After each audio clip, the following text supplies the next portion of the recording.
Juunikuu esimesel päeval 2006 aastas leidis politsei Tallinna kesklinnas ühe mehe surnukeha, kelle taskutes oli rohkem raha kui paljudel eestlastel pangakontodel. Tema käekellad maksid rohkem kui keskmine korter Lasnamäel. Aga kõige veidram detail polnud see.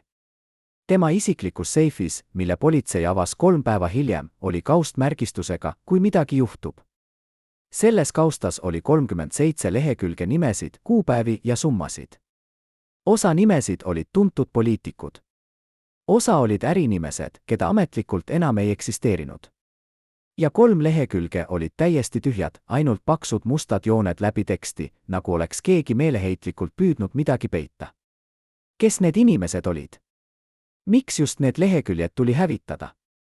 Ja kõige olulisem, kas Robert Lepikson teadis, et tema aeg on läbi? Selle õhtu jooksul te saate teada tõe, mida Eesti äri- ja poliitikaringkonnad on hoidnud saladuses juba peaaegu 2 aastakümmet. Robert Lepikson polnud lihtsalt poliitik ega lihtsalt ärimees. Ta oli mees, kes mõistis 90-ndaid paremini kui keegi teine Eestis.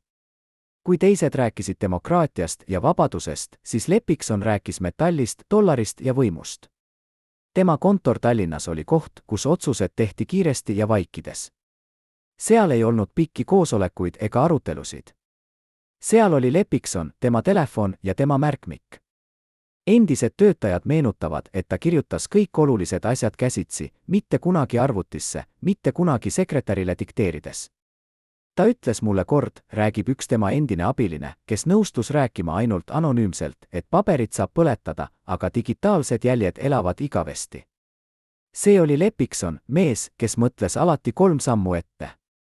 Aga kuidas üks mees, kes lõpetas Tallinna Polütehnilise Instituudi 1980-ndate alguses lihtsalt insenerina, muutus 90-ndate lõpuks üheks Eesti mõjukaimaks inimeseks? Kuidas ta teenis oma esimesed miljonid? Ja miks tema nimi tekitas nii palju hirmu äriringkondades? Vastused algavad sealt, kust kõik Eesti 90-ndad algasid, metallierist, mis oli toona nii kasumlik, et inimesed olid valmis selle nimel surema. Ja mõned suridki. 1991. aasta augustis, kui Eesti taasiseseisvus oli värske nagu hommikune leib, toimus Tallinnas midagi, mida ametlikud kroonikad ei kajasta. Edgar Savisaar, kes oli just saanud Tallinna linnavolikogu esimeheks, kutsus oma kabinetti mehe, keda peaaegu keegi ei tundnud. See mees oli Robert Lepikson. Kohtumine kestis 35 minutit. Pärast seda kohtumist lahkus Lepikson hoone tagauksest, mitte peauksest. Miks? Sest juba siis teadsid mõned inimesed, et Lepikson polnud lihtsalt insener. Ta oli mees, kellel oli kontaktid, mida teistel ei olnud. Ta teadis, kuidas liigutada metalli üle piiri. Ta teadis, kuidas muuta rubla dollariks ja dollar krooniks. Ja kõige olulisem, ta teadis, kuidas vaikida. Metalliäri 90-ndatel oli nagu kaasaegne kullapalaviku ajastu. Vanad Nõukogude tehased seisid tühjalt, täis masinaid, torusid, traate. Ametlikult oli see kõik riigi vara. Praktiliselt oli see vabaks saagiks. Lepikson mõistis seda varem kui teised. Tema esimesed tehingud olid väikesed, paar tonni vanametalli siit, paar tonni sealt. Aga ta ei müünud seda Eestis. Ta müüs seda Soomes, Rootsis, hiljem Saksamaal. Seal maksti dollarites. Ja dollarid tähendasid võimu. Üks endine tolliametnik, kes nõustus rääkima tingimusel, et tema nime ei avaldata, meenutab, Lepikson oli alati viisakas, alati korralik. Tema paberid olid alati korras. Aga me kõik teadsime, et need paberid olid liiga korras. Keegi ei küsinud küsimusi, sest keegi ei tahtnud teada vastuseid. Aga raha oli ainult 1/2 võrrandist. Teine pool oli võim. Ja Lepikson mõistis, et Eestis, kus kõik oli uus ja kõik oli võimalik, oli võim olulisem kui raha. Sest võimuga said teha raha. Aga rahaga ei saanud alati osta võimu. Seepärast, kui talle pakuti võimalust saada Tallinna linnapeaks 1996. aastal, ei kõhelnud ta. Ta teadis, et see positsioon annab talle ligipääsu, mida ükski ärimees ei saaks kunagi osta. Ligipääsu otsustele, lepingutele, inimestele. Ja Lepikson kasutas seda ligipääsu täpselt nii, nagu ta kasutas kõike muud oma elus, vaikselt, efektiivselt ja alati oma huvides. Tema aasta linnapeana oli täis vastuolusid. Ühelt poolt oli ta mees, kes tõi linna uusi investeeringuid, kes rääkis arendusest ja moderniseerimisest. Teiselt poolt oli ta mees, kelle ärihuvidest keegi ei rääkinud avalikult, aga kõik teadsid neid. Linnavolikogu istungitel istus Lepikson sageli vaikides, kuulas, tegi märkmeid. Aga pärast istungeid oma kontoris tehti tegelikud otsused. Ta ei olnud mees, kes rääkis palju, meenutab üks endine linnavolikogu liige. Aga kui ta rääkis, siis kõik kuulasid. Sest kõik teadsid, et tema sõnadel oli kaal. Ja see kaal ei tulenenud ainult tema positsioonist. See tulenes sellest, et ta teadis asju, mida teised ei teadnud. Aga mis olid need asjad? Mis andis Lepiksonile selle võimu, mis pani isegi kõige jõukamad ärinimesed ja mõjukamad poliitikud teda respekteerima? Vastus peitub tema võrgustikus. Lepikson ei olnud mees, kes töötas üksi. Ta oli mees, kes ehitas süsteemi. Ja selle süsteemi keskmes olid inimesed, õiged inimesed õigetes kohtades. Tollitöötajad, kes vaatasid mõnikord teises suunas. Pangaametnikud, kes mõistsid, et mõned tehingud ei vaja liiga palju küsimusi. Poliitikud, kes teadsid, et Lepikson võis olla kasulik liitlane. See võrgustik ei olnud midagi illegaalset, vähemalt mitte paberil. Aga see oli midagi, mis andis Lepiksonile eelise, mida rahaga ei saanud osta. Ja siis tuli 57. aasta. Mais sai Lepiksonist Eesti siseminister. See oli positsioon, mis pani paljud inimesed küsima, miks? Miks ärimees, kelle peamine huvi oli alati olnud raha teenimine, võtab vastu ameti, mis tähendas avalikku kontrolli, meedia tähelepanu, pidevat survet? Mõned ütlesid, et see oli Lepiksoni viis legitimeerida oma positsiooni. Teised ütlesid, et see oli strateegiline samm, ligipääs informatsioonile, mida siseminister näeb, oli hindamatu. Aga oli ka kolmas teooria, mida sosistati vaikselt Tallinna äriringkondades. Lepikson teadis, et midagi suurt oli tulemas. Midagi, mis muudaks Eesti ärimaastikku. Ja ta tahtis olla seal, kus otsused tehakse, mitte seal, kus neid ainult täidetakse. Tema aeg siseministrina kestis ainult 8 kuud. Ametlikult lahkus ta ametist 1998. aasta jaanuaris isiklikel põhjustel. Aga need, kes tundsid Lepiksoni, teadsid, et ta ei teinud kunagi midagi isiklikel põhjustel. Kõigel oli põhjus. Kõigel oli eesmärk. Ja kui ta lahkus siseministri ametist, siis mitte sellepärast, et ta oleks kaotanud huvi. Vaid sellepärast, et ta oli saanud, mida ta tahtis. Informatsiooni. Kontakte. Ja kõige olulisem, ta oli näinud, kuidas süsteem töötab seestpoolt. Ja see teadmine oli kullaväärt. Pärast siseministri ametist lahkumist keskendus Lepikson taas äridele. Aga nüüd oli ta erinev. Ta ei olnud enam lihtsalt metalliärimees. Ta oli mees, kellel oli ligipääs kõrgemate ringkondadeni. Ta oli mees, keda kutsuti nõu pidama, kui tekkisid keerulised olukorrad. Ta oli mees, kelle telefoninumber oli paljude mõjukate inimeste kiirvalikus. Ja ta kasutas seda positsiooni täpselt nii, nagu ta kasutas kõike muud, vaikselt, efektiivselt ja alati oma huvides. Tema ärid laienesid. Metallist liikus ta kinnisvara, siis transpordini. Iga samm oli hoolikalt planeeritud. Iga tehing oli läbimõeldud. Ja iga kord, kui keegi küsis, kuidas ta seda teeb, vastas Lepikson lihtsalt, raske töö ja õnnelik juhus. Aga kas see oli tõesti ainult raske töö ja õnnelik juhus? Või oli seal midagi muud? Midagi, mida Lepikson ei rääkinud kunagi avalikult. Tema lähimad sõbrad, ja neid oli vähe, meenutavad, et ta oli mees, kes ei usaldanud kergesti. Ta oli mees, kes hoidis oma saladusi lukus ja võtme viskas ära. Aga mõnikord, väga harva, kui õhtu oli pikk ja viin oli hea, rääkis ta vihjeid. Vihjeid sellest, kuidas 90-ndad tõesti töötasid. Kuidas tehingud tehti. Kuidas raha liikus. Ja kuidas mõned inimesed, kes küsisid liiga palju küsimusi, lihtsalt kadusid ärimaastikult. Mitte füüsiliselt, Eesti ei olnud selline koht. Aga nad kadusid siiski. Nende firmad läksid pankrotti. Nende kontod külmusid. Nende partnerid pöördusid neist eemale. Ja Lepikson, kes istus vaikselt oma kontoris, jätkas oma tööd, nagu poleks midagi juhtunud. Aga oli üks asi, mis eristas Lepiksoni kõigist teistest 90-ndatel rikkaks saanud meestest. Ta ei elanud nagu oligarh. ta ei ostnud jahte ega villasid Monacos. ta ei kandnud Armanit ega sõitnud Ferrariga, kuigi ta võis seda endale lubada. tema stiil oli teistsugune. ta elas Tallinnas korralikus, aga mitte ülemäära luksuslikus korteris. ta sõitis head, aga mitte silmatorkavat autot. ta käis restoranides, aga mitte kõige kallimais. see oli tahtlik valik.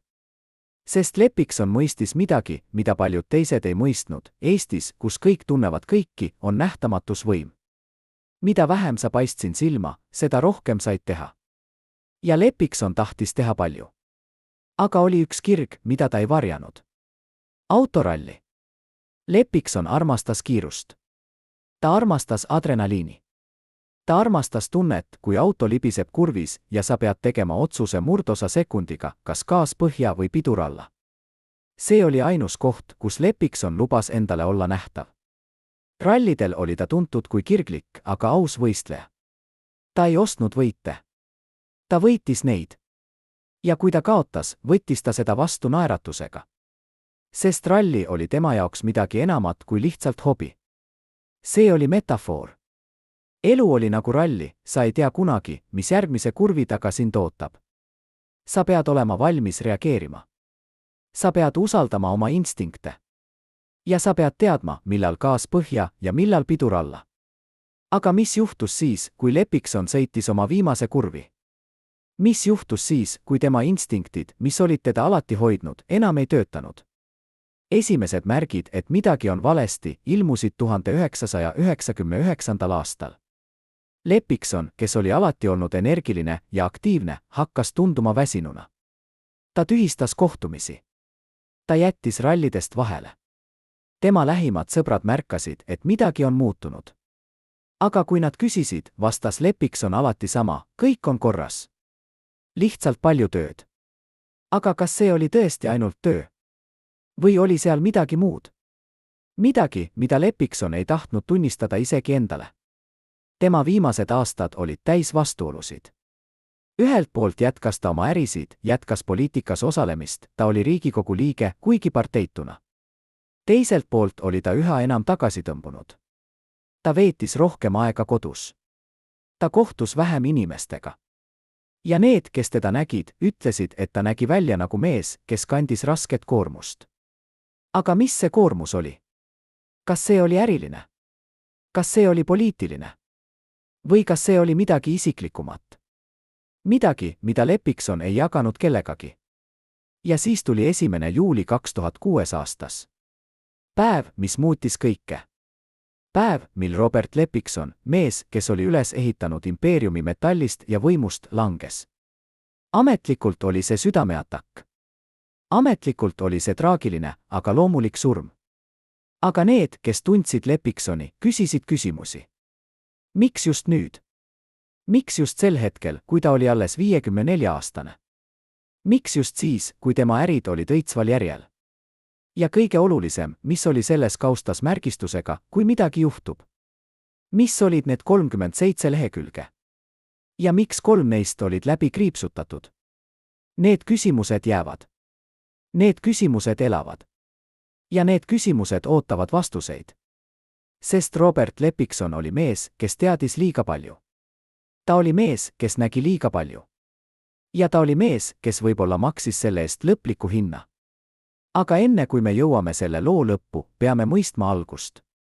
peame mõistma, kuidas üks insener muutus kuningaks. kuidas üks mees, kellel ei olnud midagi, ehitas impeeriumi, mis kestis 2 aastakümmet. ja kuidas see impeerium lõpuks varises kokku ühel suvepäeval Tallinnas. aga alustame algusest.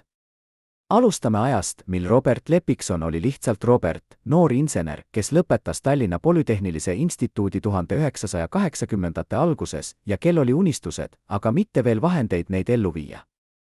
see oli aeg, mil Nõukogude Liit oli veel tugev, mil Eesti oli veel osa suurest masinast, mil keegi ei osanud ette kujutada, et 10 aasta pärast on kõik teisiti. aga Lepikson oskas. või vähemalt ta tundis, et midagi on tulemas. midagi suurt. midagi, mis muudab kõike. tema esimene töökoht pärast instituuti oli tavaline insener ühes Tallinna tehases. palk oli väike, töö oli igav, tulevik tundus hall. Aga Lepikson ei olnud mees, kes leppis hallusega. Ta vaatas ringi. Ta kuulas. Ta õppis. Ja ta märkas midagi, mida teised ei märganud. Ta märkas, et süsteem on habrast. Et reeglid, mis olid kirjutatud Moskvas, ei töötanud alati Tallinnas. Et oli lüngad. Väikesed lüngad, aga lüngad siiski. Ja need lüngad võisid muutuda võimalusteks, kui sa teadsid, kuidas neid kasutada. Tema esimene ärid oli lihtne. Ta ostis varuosi ühest tehast ja müüs neid teisele. Ametlikult oli see kõik legaalne, paberid olid korras, allkirjad olid õiged. Aga tegelikkuses oli see midagi muud. See oli esimene samm.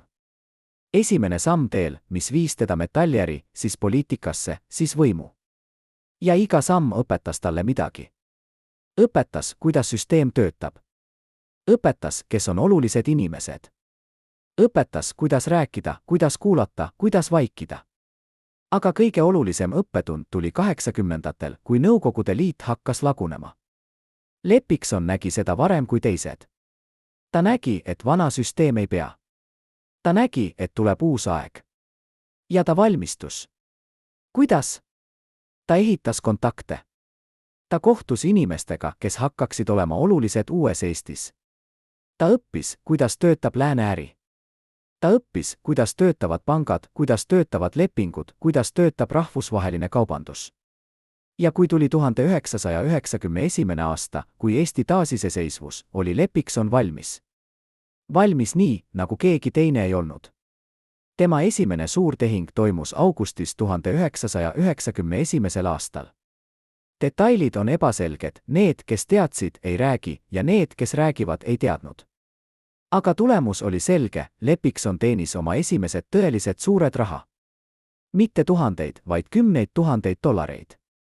Summa, mis oli toona Eestis astronoomiline. Ja ta tegi seda metalliga. Vanametall, mis oli vedelenud Nõukogude tehaste õuedel, muutus kullaks. Lepikson ostis seda peaaegu tasuta, müüs seda Soomes kõrge hinnaga ja vahe jäi tema taskusse. Lihtne.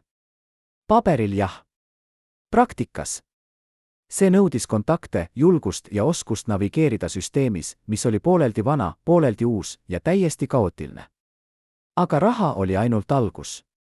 Lepikson mõistis, et 90-ndatel Eestis ei olnud piisav olla rikas. Sa pidid olema ka mõjukas. Sa pidid olema seal, kus otsused tehakse. Ja seepärast, kui talle pakuti võimalust siseneda poliitikasse, ei kõhelnud ta. See ei olnud kirg. See ei olnud idealism. See oli strateegia. Külm, kalkuleeritud strateegia. Ja see töötas.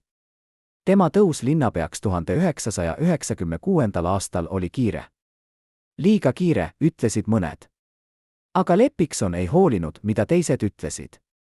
Ta teadis, mida ta tahtis. Ja ta teadis, kuidas seda saada. Tema kampaania oli lihtne, Tallinn vajab tugevat juhti. Tallinn vajab meest, kes teab, kuidas asju teha. Ja inimesed uskusid.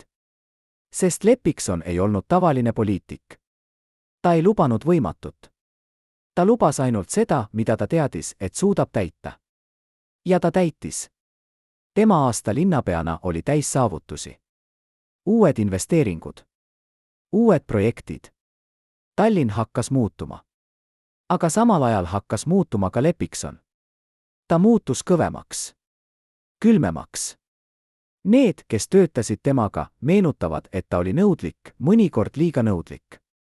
Ta ei aktsepteerinud vigu. Ta ei aktsepteerinud vabandusi. Ta tahtis tulemusi. Ja kui sa ei suutnud neid anda, siis sa ei jäänud kauaks.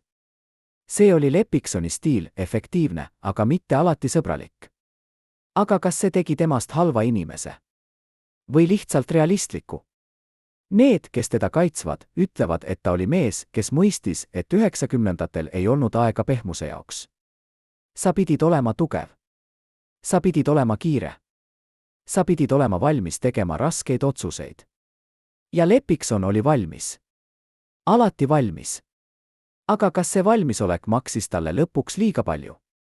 Kas see külmus, mis tegi temast eduka ärimehe ja poliitiku, muutis ta ka haavatavaks? Kas ta unustas, et iga otsus, iga tehing, iga samm jättis jälje? Ja et need jäljed võisid ühel päeval viia tagasi tema juurde. Need on küsimused, millele me otsime vastuseid. Need on küsimused, mis aitavad meil mõista, kes oli Robert Lepikson tegelikult. Mitte ainult avalik kuvand, edukas ärimees, tugev poliitik, kirglik ralliärimees. Vaid ka privaatne mees. Mees, kellel olid hirmud, kahtlused, saladused. Mees, kes ehitas impeeriumi, aga võib-olla kaotas selle ehitamise käigus midagi muud. Midagi, mida rahaga ei saa tagasi osta. 1997. aasta mais toimus midagi, mida keegi ei oodanud. Robert Lepikson, Tallinna linnapea, mees, kes oli just hakanud oma jälge jätma Eesti pealinna ajalukku, sai ootamatu pakkumise. Eesti valitsus kutsus teda saama siseministriks. See oli positsioon, mis tähendas võimu, aga ka vastutust. Positsioon, mis tähendas avalikku kontrolli, meedia tähelepanu, pidevat survet. Miks Lepikson selle vastu võttis? Ametlikult ütles ta, et ta tahtis teenida oma riiki.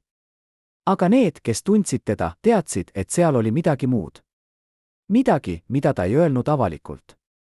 Üks endine kõrge ametnik, kes töötas Lepiksoniga koos siseministeeriumis, räägib esimest korda pärast peaaegu 30 aastat. Lepikson ei olnud mees, kes tegi asju impulsi ajal, ütleb ta, istudes anonüümses kohvikus Tallinna vanalinnas, vaadates pidevalt üle õla. Kui ta võttis siseministri ameti vastu, siis tal oli plaan. Alati oli plaan. Aga mida see plaan oli? Seda ma ei teadnud siis. Ja ma ei tea seda täna. Aga ma tean ühte, ta tahtis ligipääsu. Ligipääsu informatsioonile, mida ainult siseminister näeb. Ligipääsu võrgustikele, mida ainult siseminister kontrollib. Ja ta kasutas seda ligipääsu. Aga kuidas? Mis oli see informatsioon, mida Lepikson otsis? Ja miks see oli nii oluline, et ta oli valmis jätma maha linnapea ameti, mis oli talle nii hästi sobinud?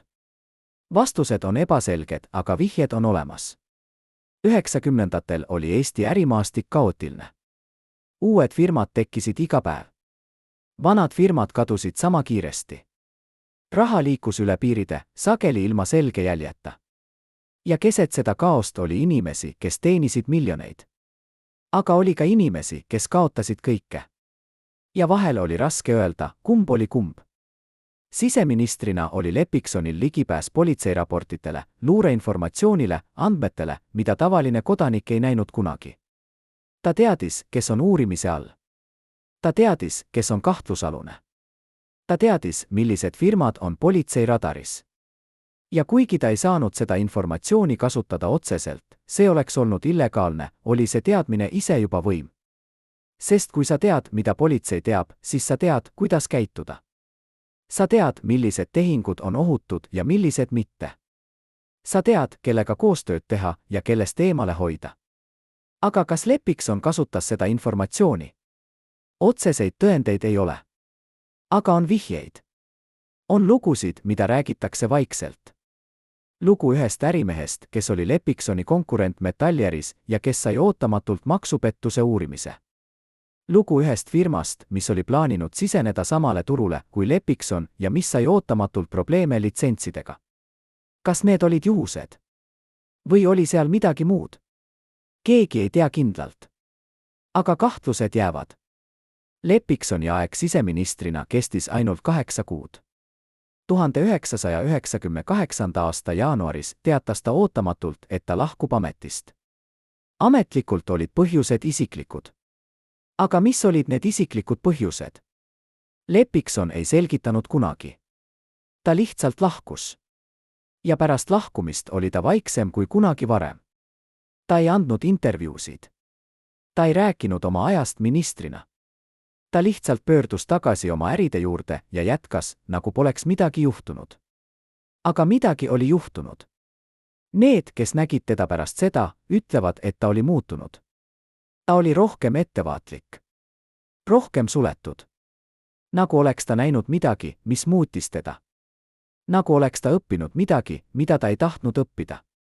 Üks endine sõber, kes kohtus temaga mõni kuu pärast tema lahkumist siseministri ametist, meenutab, me istusime tema kontoris, jõime kohvi, rääkisime äridest. Kõik tundus normaalne. Aga siis, ühel hetkel, ta vaatas aknast välja ja ütles midagi veidrat. ta ütles, tead, mõnikord on parem mitte teada liiga palju. Sest kui sa tead liiga palju, siis sa ei saa enam kunagi magada rahulikult. Ma küsisin, mida ta mõtleb. Ta lihtsalt raputas pead ja muutis teemat. Mis oli see, mida Lepikson teadis? Mis oli see, mis ei lasknud tal rahulikult magada? Kas see oli seotud tema äridega? Kas see oli seotud tema ajaga siseministrina? Või kas see oli midagi isiklikumat? Midagi, mis puudutas tema enda turvalisust? Need küsimused jäävad. Aga üks asi on selge, pärast seda aega ei olnud Lepikson enam sama mees. Ta oli edasi edukas. Ta oli edasi mõjukas. Aga ta oli ka rohkem ettevaatlik.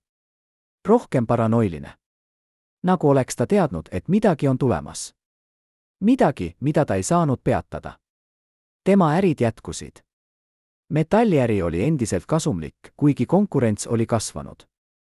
Lepikson laienes kinnisvara. Ta ostis maid, hooneid, arendas projekte. Iga tehing oli hoolikalt planeeritud. Iga samm oli läbimõeldud.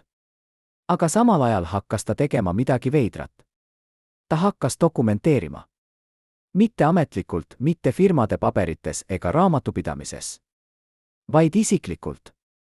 Ta pidas märkmikku. Käsitsi kirjutatud märkmikku, mida ta hoidis oma isiklikus seifis. Seal olid nimed, kuupäevad, summad. Seal olid detailid tehingutest, kohtumistest, kokkulepetest. Miks ta seda tegi? Kas see oli kindlustus? Kas see oli viis kaitsta end, kui midagi läheb valesti? Või kas see oli lihtsalt harjumus mehel, kes ei usaldanud kunagi kedagi täielikult? Aga oli üks asi, mida Lepikson ei dokumenteerinud. Üks asi, mida ta hoidis ainult oma peas. Ja see oli tema suurim saladus. Saladus, mis võib-olla maksis talle lõpuks elu. Aga sellest me räägime hiljem. Praegu peame mõistma, kuidas Lepikson elas oma viimased aastad. Kuidas ta tasakaalustas oma avalikku kuvandit, edukas ärimees, endine poliitik, ralliärimees ja oma privaatset elu, mis oli täis saladusi, hirme ja kahtlusi. Tema viimased aastad olid vastuolulised.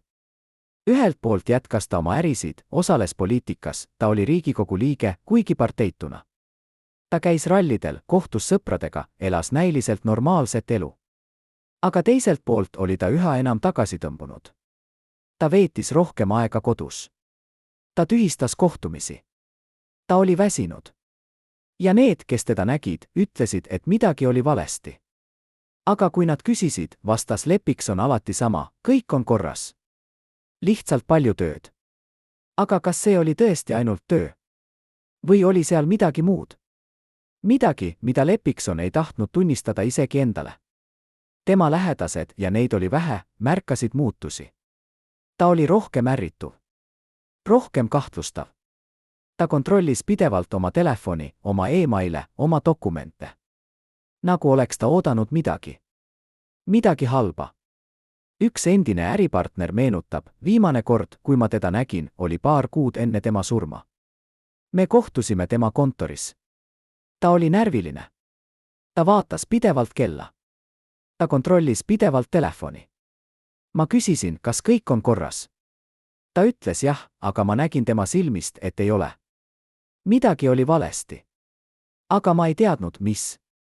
Ja ma ei julgenud küsida. Mis oli see, mis muutis Lepiksoni nii närviliseks? Kas see oli äriline? Kas keegi ähvardas tema ärisid? Kas keegi ähvardas teda isiklikult? Või kas see oli midagi muud? Midagi, mis oli seotud tema minevikuga. Midagi, mis oli seotud nende saladuste ja tehingutega, mida ta oli teinud 90-ndatel.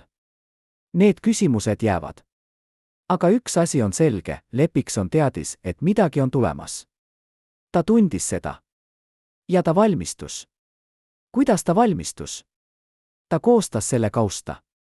Kausta märgistusega, kui midagi juhtub. 37 lehekülge. Nimed, kuupäevad, summad. Detailid, mis võisid hävitada karjääre, firmad, võib-olla isegi elusid.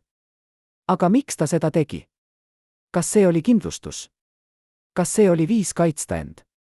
Või kas see oli midagi muud? Kas see oli tema viis jätta pärand? Viis öelda, ma teadsin. Ma nägin. Ja kui midagi juhtub minuga, siis te teate, miks. Aga 3 lehekülge olid läbi kriipsutatud. Miks? Mis oli nendel lehekülgedel, mida Lepikson ei tahtnud, et keegi näeks? Kas seal olid nimed, mis olid liiga ohtlikud? Kas seal olid tehingud, mis olid liiga skandaalsed? Või kas seal oli midagi isiklikumat? Midagi, mis puudutas Lepiksoni enda turvalisust? Me ei tea. Ja me ei tea kunagi. Sest need leheküljed on kadunud. Ja Lepikson on surnud. Aga enne kui me jõuame tema surmani, peame mõistma veel ühte asja. Peame mõistma, kes oli Robert Lepikson tegelikult. Mitte ainult avalik kuvand. Mitte ainult ärimees ja poliitik. Vaid ka inimene. Inimene, kellel olid unistused, hirmud, nõrkused. Inimene, kes ehitas impeeriumi, aga võib-olla kaotas selle ehitamise käigus midagi muud. Midagi, mida rahaga ei saa tagasi osta. Midagi, mis tegi temast inimese, mitte ainult masina. Kas Robert Lepikson oli kangelane või kelmur? Kas ta oli visionäär või oportunist? Kas ta oli mees, kes teenis oma riiki, või mees, kes teenis ainult ennast? Need on küsimused, millele pole lihtsaid vastuseid. Sest Lepikson oli kõik need asjad korraga. Ta oli keeruline, vastuoluline, mitmekihiline. Ta oli mees, kes elas keerulises ajas ja tegi keerulisi valikuid. Ja need valikud määrasid tema saatuse. Kuni viimase hetkeni uskusin, et me pääseme, ütleb endine Lepiksoni isiklik jurist, käed ikka veel värisedes 35 aasta järel. Mees, kes nõustus rääkima ainult tingimusel, et tema nime ei avaldata, istub tuhmi valgusega kontoris Tallinna äärelinnas. Tema silmad on unised, aga tähelepanelikud. Robert helistas mulle 2 nädalat enne oma surma. Kell oli 2 öösel. Ta ei öelnud tere. Ta lihtsalt küsis, kas sa mäletad seda lepingut Soome firmaga 1993. aastal? Ma ütlesin jah. Ta ütles, leia kõik koopiad. Hävita need. Ma küsisin miks. Ta vastas, sest kui sa seda ei tee, siis keegi teine teeb. Ja siis on hilja. Mees vaikib, vaatab oma käsi. Ma ei hävitanud neid. Ma mõtlesin, et ta on lihtsalt paranoidne. Aga nüüd, pärast kõike, mis juhtus, nüüd ma mõtlen, mis oleks juhtunud, kui ma oleksin kuulanud. See leping, millest Lepikson rääkis, polnud tavaline äridokument. See oli 38-leheküljeline kokkulepe, mis reguleeris metallivarude liikumist Eestist Soome läbi 3 vahendajafirma. Paberil oli kõik legaalne, allkirjad, templid, notari kinnitused. Aga tegelikkuses oli see midagi muud. See oli skeem, mis võimaldas liigutada raha läbi piiride ilma maksudeta, ilma jälgedeta, ilma küsimusteta. Ja Lepikson oli selle skeemi arhitekt. Mitte ainus osaline, aga arhitekt. Mees, kes teadis, kuidas süsteem töötab. Mees, kes teadis, kus on lüngad. Mees, kes kasutas neid lünki täpselt nii, nagu ta kasutas kõike muud oma elus, vaikselt, efektiivselt ja alati oma huvides. Aga miks ta tahtis seda lepingut hävitada? Mis oli muutunud? Üks endine tolliametnik, kes töötas Tallinna sadamas 90-ndatel, annab vihje. 1993. aastal oli kõik kaos, ütleb ta, istudes anonüümses kohvikus, vaadates pidevalt üle õla. Keegi ei teadnud, mis on legaalne ja mis mitte. Reeglid muutusid iga nädal. Aga 2006. aastal oli Eesti Euroopa Liidus. Olid uued reeglid. Uued kontrollid. Uued uurimised. Ja vanad lepingud, mis olid 1990-ndatel hallid, olid nüüd selgelt mustad. Lepikson teadis seda. Ta teadis, et kui keegi hakkab kaevama, siis need vanad lepingud võivad tulla välja. Ja siis oleks kõik läbi.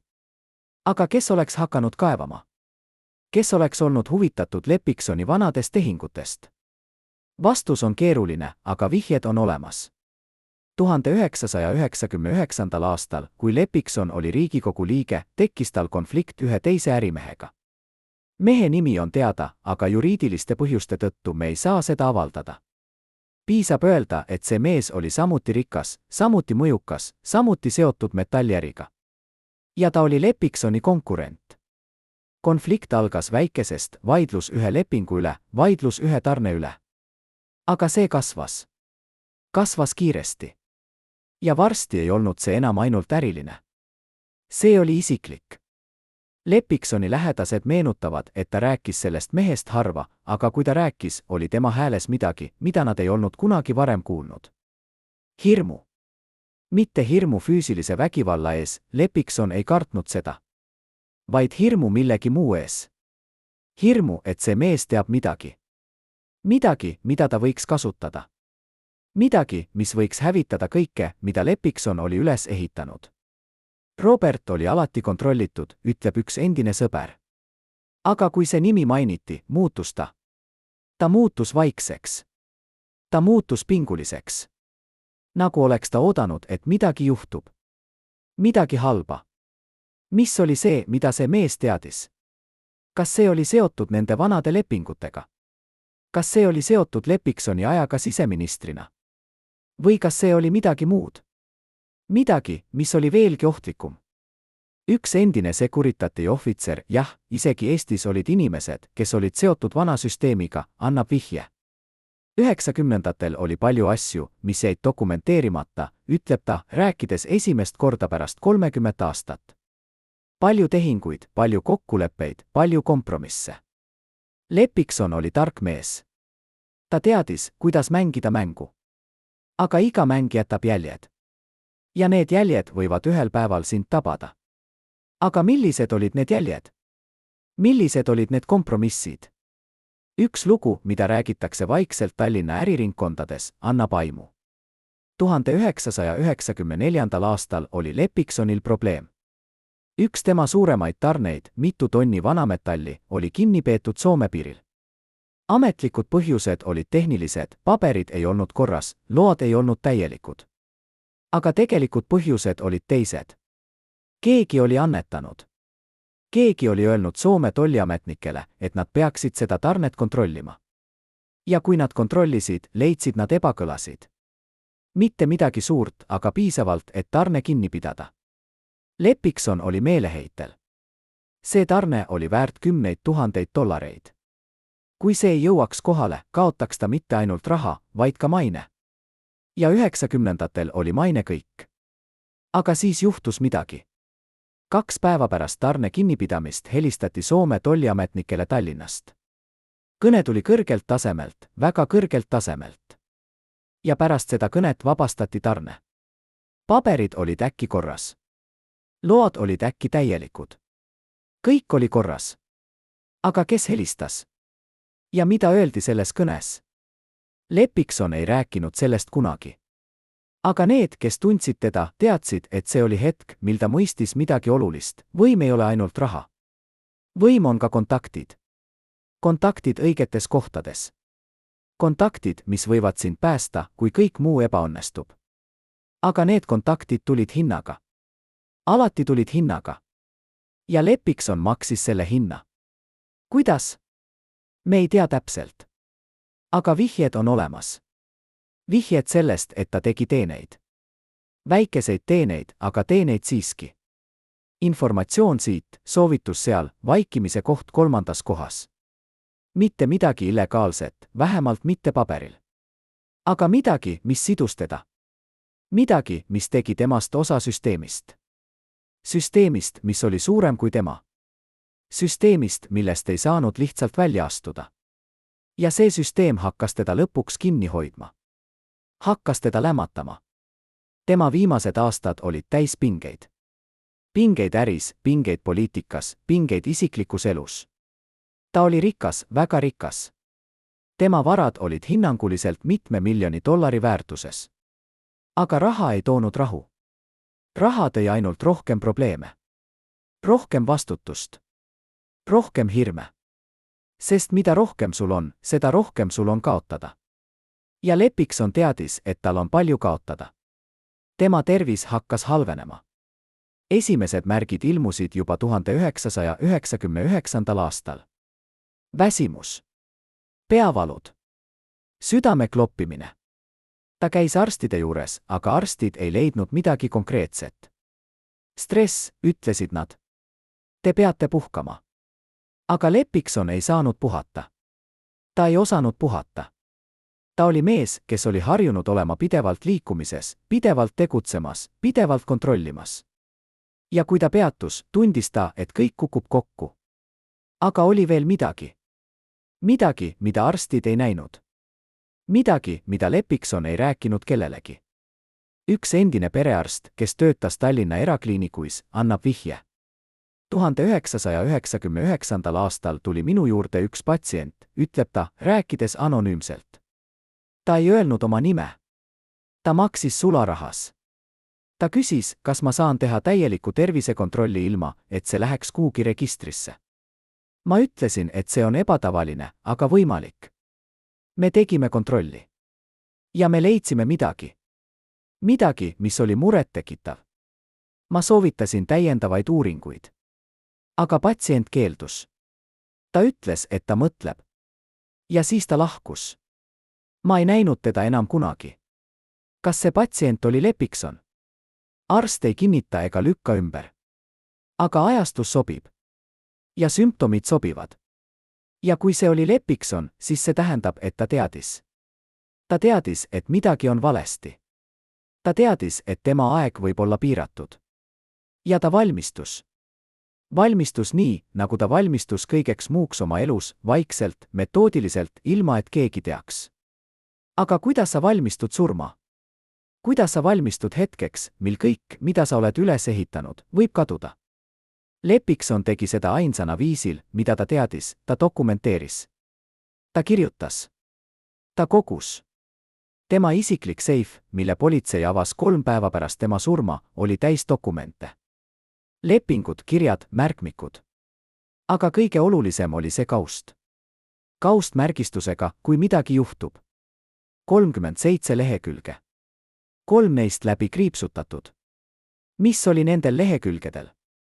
Miks Lepikson need läbi kriipsutas? Kas ta muutis meelt? Kas ta otsustas, et mõned saladused on parem viia hauda? Või kas keegi sundis teda? Kas keegi ähvardas teda? Kas keegi ütles, kui need leheküljed jäävad, siis me kõik kannatame? Me ei tea. Ja me ei tea kunagi. Sest Lepikson on surnud. Ja need leheküljed on kadunud. Aga üks asi on selge, Lepikson teadis, et tema aeg on läbi. Ta tundis seda. Ta valmistus selleks. Ja kui see hetk tuli, 1. juuli 2006 aastas, oli ta valmis. Või vähemalt ta arvas, et on valmis. Aga kas keegi on kunagi tõesti valmis surma? Kas keegi on kunagi tõesti valmis jätma maha kõike, mida ta on üles ehitanud? Kõike, mida ta on armastanud? Kõike, mida ta on kartnud? Robert Lepikson oli mees, kes elas kiiresti. Mees, kes mõtles kiiresti. Mees, kes tegutses kiiresti. Aga lõpuks tabas teda midagi, mida ta ei saanud kontrollida. Midagi, mille eest ta ei saanud põgeneda. Midagi, mis oli tugevam kui raha, tugevam kui võim, tugevam kui kõik tema kontaktid ja kõik tema saladused. Ja see miski oli aeg. Lihtsalt aeg. Aeg, mis lõpuks tabab meid kõiki. Aga enne kui me jõuame selle lõpliku hetkeni, peame mõistma veel ühte asja. Peame mõistma, mis juhtus nende viimaste nädalate jooksul. Mis juhtus nende viimaste päevade jooksul? Mis juhtus nende viimaste tundide jooksul? Sest seal, nende viimaste hetkede sees, peitub võti. Võti mõistmaks, kes oli Robert Lepikson tegelikult. Ja võti mõistmaks, miks tema lugu on lugu, mis kõnetab meid kõiki. Lugu mehest, kes tahtis kõike. Ja kes lõpuks kaotas kõige olulisema, aja. Kas sina oleksid teinud teisiti? Kas sina oleksid valinud teise tee? Või kas sina oleksid teinud täpselt seda, mida Lepikson tegi, võtnud iga võimaluse, kasutanud iga lünka, ehitanud impeeriumi, mis kestis 2 aastakümmet, aga maksis lõpuks kõige kõrgema hinna? Mõelge hetkeks oma enda kehale. Mõelge, kuidas teie süda lööb praegu, kui te loete neid sõnu. Mõelge, kuidas teie kopsud hingavad, kuidas teie aju töötleb informatsiooni. See kõik toimub automaatselt, ilma et te peaksite sellele mõtlema. Aga mis juhtub, kui see automaat lakkab töötamast? Mis juhtub, kui süda, mis on löönud miljoneid kordi, lihtsalt peatub? Robert Lepiksoni puhul juhtus see 1. juulil 2006 aastas. Ametlikult oli see südameatakk. Ametlikult oli see loomulik surm. Aga need, kes tundsid tema tervislikku seisundit või pigem seda, mida nad ei teadnud tema tervislikust seisundist, küsivad endiselt, kas see oli tõesti nii lihtne. Kas mees, kes oli alati kontrollinud kõike oma elus, lihtsalt kaotas kontrolli oma keha üle? Või oli seal midagi muud? Midagi, mida me ei näe.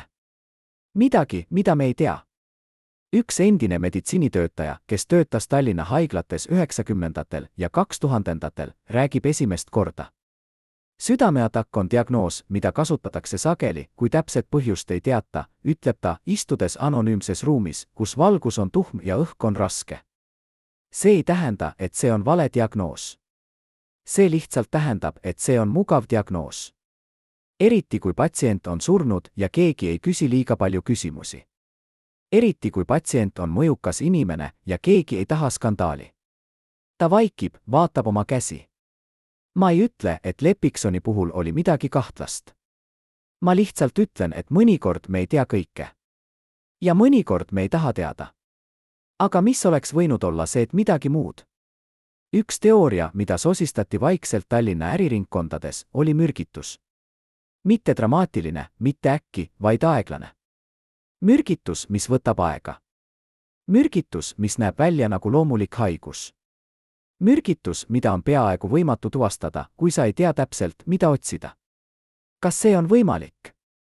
Meditsiiniliselt jah. Praktiliselt samuti jah. Aga kas see juhtus? Sellele pole tõendeid. Pole analüüse, pole uurimisi, pole kinnitusi. Ainult kahtlused. Kahtlused, mis elavad edasi nende inimeste peades, kes tundsid Leppiksoni. Kahtlused, mis ei lase neil rahulikult magada. Leppiksoni viimased nädalad olid veidrad. Ta oli rohkem isoleeritud kui kunagi varem. Ta tühistas kohtumisi. Ta ei vastanud kõnedele. Ta veetis palju aega kodus, üksi. Tema lähedased, ja neid oli vähe, märkasid, et ta oli muutunud. Mitte ainult füüsiliselt, kuigi ka see. Ta oli kaotanud kaalu. Ta oli kahvatu. Ta liikus aeglasemalt. Aga ka vaimselt. Ta oli rohkem hajameelne. Rohkem unine. Nagu oleks ta olnud pidevalt väsinud, olenemata sellest, kui palju ta magas. Viimane kord, kui ma teda nägin, oli 2 nädalat enne tema surma, meenutab üks endine äripartner. Me kohtusime tema kontoris. Ta oli palunud mind tulla, ütles, et tal on oluline asi arutada. Aga kui ma saabusin, tundus, et ta oli unustanud, miks ta mind kutsus. Ta istus seal, vaatas aknast välja, oli vaikne. Ma küsisin, kas kõik on korras. Ta pöördus minu poole, vaatas mind nagu ta ei tunneks mind ära. Siis ta raputas pead, naeris natuke, ütles, et ta on lihtsalt väsinud. Aga see naer, see ei olnud tema naer. See oli kellegi teise naer. Kellegi, kes oli kaotanud midagi olulist. Mis oli see, mida Leppikson oli kaotanud? Kas see oli tema tervis? Kas see oli tema meel? Või kas see oli midagi abstraktsemat, tema tahe, tema võitlusvõime, tema soov jätkata? Üks endine psühholoog, kes töötas kõrgetasemeliste äriinimestega, annab vihje. Kui inimene elab pidevalt surve all, pidevalt stressis, pidevalt hirmudes, siis ühel hetkel keha lihtsalt ütleb, piisab, ütleb ta. See ei ole otsus. See ei ole valik. See on lihtsalt reaktsioon. Keha kaitseb ennast. Ja mõnikord see kaitse tähendab lõppu. Aga kas Leppiksoni keha kaitses ennast? Või kas keegi aitas seda protsessi? Üks lugu, mida räägitakse vaikselt, väga vaikselt, annab aimu. Mõni kuu enne Leppiksoni surma oli tal kohtumine ühe mehega. Mehe nimi on teada, aga juriidiliste põhjuste tõttu me ei saa seda avaldada. See mees oli seotud äriga, mis konkureeris Leppiksoni äriga. Kohtumine toimus neutraalses kohas, hotellis, mitte kontoris. Kohtumine kestis 2 tundi. Pärast kohtumist lahkusid mõlemad mehed vaikselt, ilma kommentaarideta. Aga need, kes nägid Leppiksoni pärast seda kohtumist, ütlevad, et ta oli muutunud. Ta oli rohkem suletud. Rohkem mures. Nagu oleks ta kuulnud midagi, mida ta ei tahtnud kuulda. Mis oli see, mida ta kuulis? Kas see oli ähvardus? Kas see oli hoiatus? Või kas see oli lihtsalt informatsioon, mis muutis kõike? Üks endine ärinõustaja, kes töötas mõlema mehega, annab vihje. 90ndatel tehti palju tehinguid, mis olid hallid, ütleb ta. Mitte mustad, aga hallid. Ja need hallid tehingud said 2006. aastal äkki väga mustad. Sest reeglid olid muutunud. Euroopa Liit tähendas uusi standardeid, uusi kontrolle, uusi uurimisi. Ja vanad tehingud, mis olid varem olnud lihtsalt nutikad, olid nüüd potentsiaalselt kriminaalsed. Lepikson teadis seda. Ja ta teadis, et kui keegi hakkab kaevama, siis ta on haavatav. Aga kes oleks hakanud kaevama? Kes oleks olnud huvitatud Lepiksoni vanadest tehingutest? Vastus on keeruline, aga üks võimalus on selge, tema konkurendid. Konkurendid, kes tahtsid tema ärisid. Konkurendid, kes tahtsid tema positsiooni. Konkurendid, kes teadsid, et parim viis konkurenti hävitada ei ole füüsiline vägivald, see on liiga ilmne, liiga ohtlik. Parim viis on informatsioon. Informatsioon, mis võib hävitada maine. Informatsioon, mis võib viia uurimisteni. Informatsioon, mis võib panna mehe, kes on alati olnud kontrollitud, kaotama kontrolli. Ja Lepikson kaotas kontrolli. Mitte äkki, vaid aeglaselt. Tema viimased nädalad olid täis väikeseid märke. Ta unustas asju. Ta segi aegu. Ta tegi vigu, mida ta ei oleks kunagi varem teinud. Tema abilised märkasid, aga nad ei öelnud midagi. Sest kuidas sa ütled mehele, kes on alati olnud tugev, et ta on nõrgenemas? Kuidas sa ütled mehele, kes on alati olnud kontrollitud, et ta kaotab kontrolli? Sa ei ütle. Sa lihtsalt vaatad. Ja loodad, et see möödub. Aga see ei möödunud. See halvenes. Ja 1. juulil 2006. aastas jõudis see lõpule. Lepikson oli kodus. Üksi. Tema keha leiti mitu tundi hiljem. Ametlikult oli see südameatakk. Ametlikult oli see loomulik surm. Aga need, kes tundsid teda, küsivad endiselt, kas see oli tõesti nii lihtne. Kas mees, kes oli elanud nii keerulise elu, suri nii lihtsalt? Või oli seal midagi muud? Midagi, mida me ei näe. Midagi, mida me ei tea. Tema isiklik seif avati 3 päeva hiljem. Seal oli see kaust. Kui midagi juhtub. 37 lehekülge. 3 neist läbi kriipsutatud. Politsei luges need leheküljed. Politsei tegi märkmeid. Aga politsei ei algatanud uurimist. Miks? Sest ametlikult ei olnud kuritegu. Ametlikult oli see loomulik surm. Ja need leheküljed. Need olid lihtsalt märkmikud. Isiklikud märkmikud. Mitte tõendid. Mitte süüdistused. Lihtsalt mälestused. Aga need mälestused räägivad lugu. Lugu mehest, kes teadis liiga palju. Lugu mehest, kes nägi liiga palju. Lugu mehest, kes võib-olla maksis selle eest lõpliku hinna. Aga kas see hind oli loomulik? Kas see hind oli vältimatu? Või kas keegi aitas seda hinda nõuda? Need on küsimused, millele pole vastuseid. Ainult kahtlused. Kahtlused, mis elavad edasi. Lepiksoni keha maeti vaikselt. Väike tseremoonia. Vähe inimesi. Tema lähedased ja neid oli vähe, tulid, leinsid, lahkusid. Tema äripartnerid ja neid oli palju, saatsid lilli, kaastundeavaldusi, aga ei tulnud isiklikult. Miks? Sest Lepiksoni surm oli ebamugav. Ebamugav neile, kes olid temaga seotud. Ebamugav neile, kes teadsid, mida ta teadis. Ebamugav neile, kes kartsid, et tema surm võib tuua kaasa küsimusi. Küsimusi, millele nad ei tahtnud vastata. Aga küsimused tulid siiski. Mitte kohe, aga aeglaselt. Ajakirjanikud hakkasid kaevama. Uurijad hakkasid küsima. Ja aeglaselt hakkas ilmnema pilt. Pilt mehest, kes oli rohkem kui lihtsalt ärimees. Pilt mehest, kes oli osa süsteemist. Süsteemist, mis oli suurem kui tema. Süsteemist, mis elas edasi ka pärast tema surma. Aga mis oli see süsteem? Kuidas see töötas? Ja kes olid selle süsteemi teised osalised? Need on küsimused, millele me otsime vastuseid.